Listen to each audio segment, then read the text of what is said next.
America के president Donald Trump ने 2025 में एक बड़ा इकोनॉमिक डिसीजन लिया है, एक नया लिबरेशन डे टैरिफ रेजिम, जिसका असर सिर्फ यूएसए तक सीमित नहीं है बल्कि पूरी दुनिया के लिए एक चिंता का विषय बन गया है। मेरा नाम परवेश बामल, आप देख रहे हैं स्टोरीज ऑन स्पॉटलाइट। आज हम जानेंगे ये नए टैरिफ्स क्या हैं, कौन से देश सबसे ज्यादा प्रभावित होंगे और भारत के लिए इसमें क्या छुपी हुई चुनौती है या एक नया मौका है। अप्रैल 2, 2025 को ट्रंप ने IIPA यानी international emergency economic powers act के तहत एक राष्ट्रीय आर्थिक इमरजेंसी घोषित कर दी। इसके तुरंत बाद सभी इंपोर्ट्स पर 10% बेस टैरिफ लगा दिया गया। लेकिन बात यहीं नहीं रुकी। जिन देशों के साथ यूएसए का ट्रेड डेफिसिट है, उनके लिए रेसिप्रोकल टैरिफ्स का नया फॉर्मूला इंट्रोड्यूस हुआ।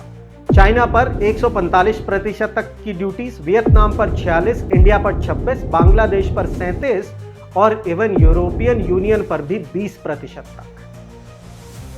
क्या यह पहली बार हुआ है? अगर इतिहास के पन्नों में आप झांकते हैं तो यह पाएंगे कि सबसे रीसेंट ऐसा जो हुआ था वो तब हुआ था जब 2018 में यूएसए ने पहली बार चाइना पर टैरिफ्स लगाए थे। $250 बिलियन के चाइनीज इंपोर्ट पर 25% ड्यूटी लगाई थी। तब से लेकर 2020 तक यूएसए और चाइना के बीच में एक फुल ब्लोन ट्रेड वॉर चली थी। इसका इंपैक्ट क्या था?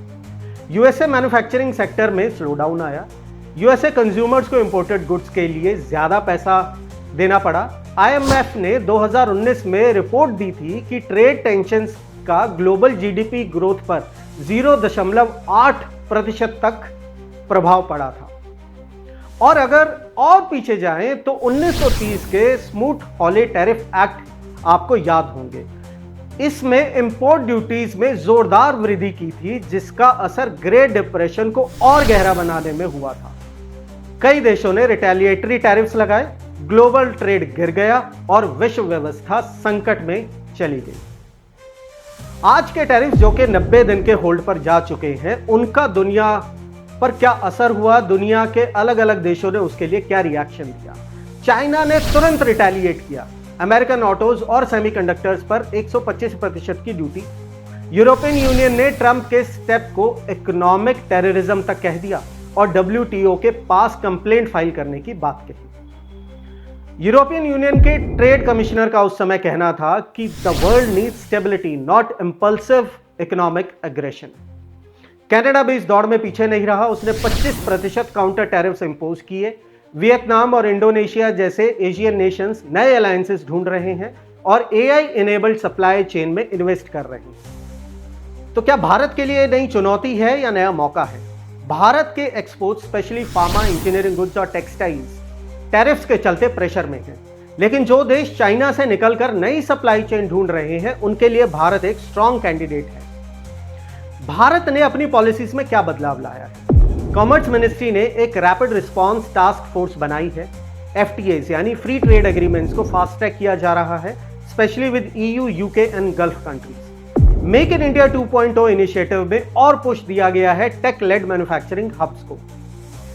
आम आदमी पर इसका क्या प्रभाव हो सकता है? हालांकि 90 दिन का इन टैरिफ्स के ऊपर पॉज दिया गया है, लेकिन अगर ये लागू होते हैं तो ग्लोबल टैरिफ वॉर का भारत के आम नागरिक पर सीधा असर हो रहा है।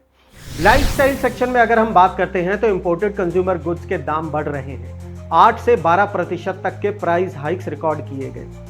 रोजगार की अगर हम बात करें तो एक्सपोर्ट ओरिएंटेड सेक्टर्स में जॉब कट्स हो रहे हैं।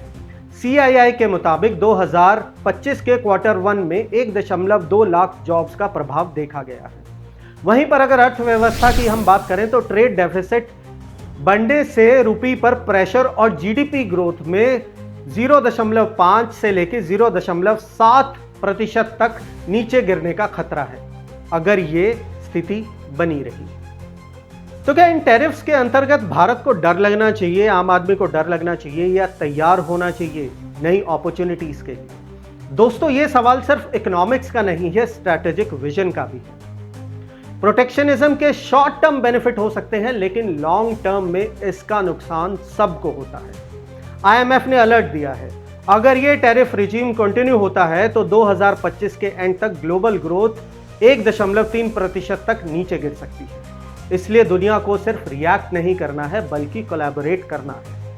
आज के समय में जब दुनिया इंटरकनेक्टेड है तो एक देश का इकोनॉमिक डिसीजन सबको प्रभावित करता है। भारत के लिए जरूरत है एक स्मार्ट बैलेंस की, जहां हम अपने इंटरेस्ट को भी प्रोटेक्ट कर सकें और नए मौकों का फायदा भी उठा सकें।